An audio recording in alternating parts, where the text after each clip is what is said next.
Today we are going to discuss about what is accounting.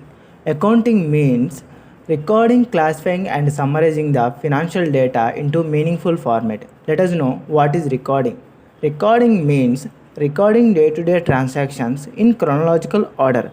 Chronological order means arranging the data according to the order of time. For example, date wise.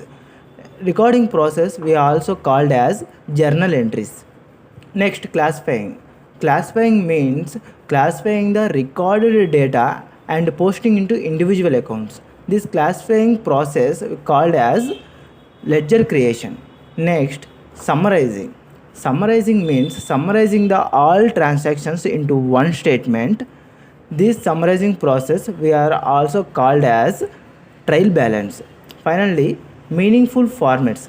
Meaningful formats means financial statements like profit and loss statement, balance sheet, cash flow statements, SOCIE. SOCIE means statement of changes in equity. It is also one of the financial statement. Once again, I am repeating.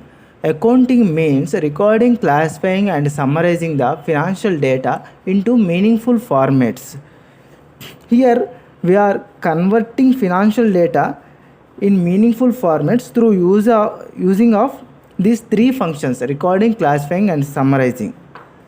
Okay, we will learn detailed information about journal, ledger creation, trial balance, and financial statement in our upcoming videos. Thank you.